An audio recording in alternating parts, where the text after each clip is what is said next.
I'm still out here on Lee County Road 11, but I'm going to let you know and see some of the damage that I was talking about a little bit earlier. Now, trees have just been completely ripped from the ground, and you can see some of just the halves, the bottom halves of trees where they've been just snapped in half like they were toothpicks.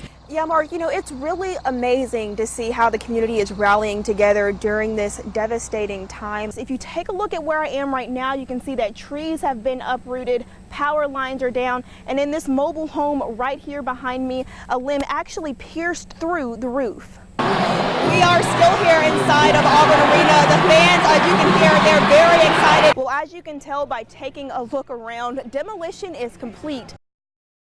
The partial government shutdown has entered a third week with no sign of an end in sight.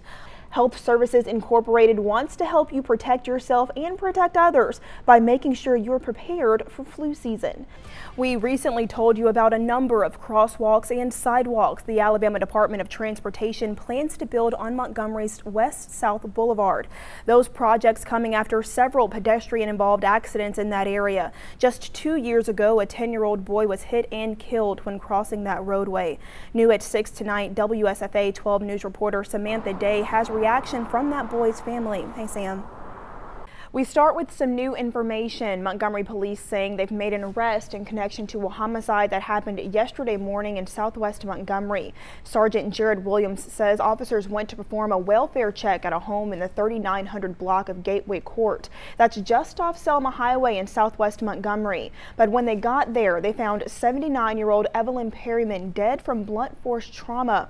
MPD has arrested John Perryman in connection to the homicide. Williams also confirms that the woman who was murdered is in fact the suspect's grandmother. He's now facing charges of capital murder. I played softball for Garden. Don't lie to them. For a long time, me and my sister. So, you know, I'm proud of the team no matter what. They could have used you today. I don't know if they would still want me. I went to the cage. I don't know if they would still want me. But I don't think that the rain and the cold is going to stop Auburn fans from going to Toomer's Corner if they win today. Not. And I heard it. Just started backing up. Vanessa Times was trying to move a truck on her property, but had a difficult time. She got out to ask for help, and that's when the unthinkable happened. Well, when it forced me down, it started to drag me. And it had me pinned under it. And I knew once I went down, I was not going to see the front of that truck.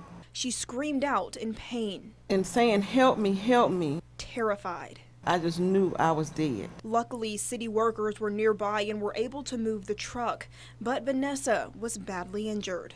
Right leg is broken. My back is basically raw. Got a couple of head injuries. Vanessa's son is a student athlete here at Trinity, and with her medical bills piling up and his tuition still needing to be paid for, faculty here at the school have decided to step in and help. We said there's a need here, and there's people, you know, out there with means, and we're going to organize this. A GoFundMe page was created and the donations started pouring in. This is nothing that the families asked for. This is something that we're trying to do for them. They're just really sweet people. It means a lot to me. My son is a happy child. He's a quiet child. I don't know how the school got it, and the support is far beyond anything I could ever imagine or even hope for.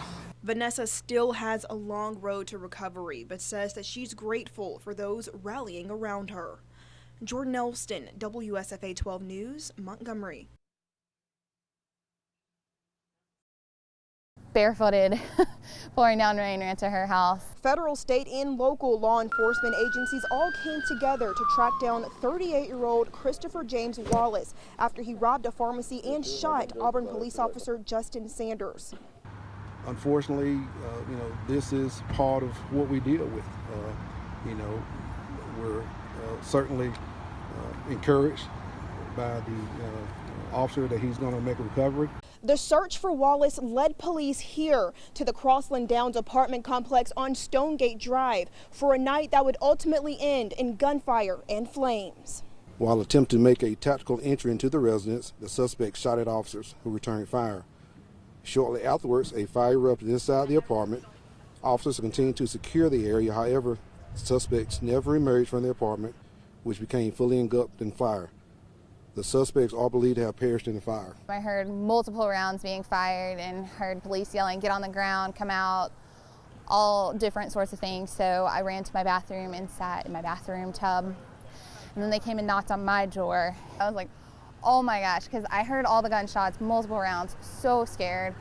And did not know that there was a fire going on until I opened the door and saw flames, and I had 3 SWAT agents in front of me. No bystanders were injured. Officer Sanders was transported to UAB Hospital and is in stable condition. The cause of the fire, as well as the death of Wallace and the woman that was with him, are both still under investigation by the State Bureau of Investigation and the State Medical Examiner's Office. Reporting in Auburn, Jordyn Elston for WSFA 12 News. Alabama State. Alabama A&M all the way. Alabama State fan. Alabama A&M, go Bulldogs. The rivalry is easily seen here at Legion Field for the 76th annual Magic City Classic. Tailgaters have come from near and far to be a part of this moment. I live in Maryland. I drive my RV down here, so it takes me about 14, 15 hours to drive safely. I guess this has been about 15 years consecutive that we've been here for the Classic. As you can see, Hornet and Bulldog fans alike are setting up as close as they possibly can. In some spaces I can't even walk through. They're trying to secure their spots and enjoy their tailgate before the big game tomorrow. And I've been told that this tailgating experience is about more than just football. People just enjoying the moment, you know, from family, friends. You can walk up to somebody tailgate and you don't even know them, and they'll take care of you. Oh, my friends come down from Maryland, D.C., Virginia, North Carolina. We just have a blast. I like to have a good time with my family, be around my southern friends, and just have a good time. And while the rivalry is strong, the opposing universities do have one thing in common. While there's a rivalry, we both strive to do the same thing, and that's to educate young people. Lots are filling up quickly, and that's expected to continue tonight and throughout the day tomorrow. Jordyn Elston, WSFA 12 News, Birmingham.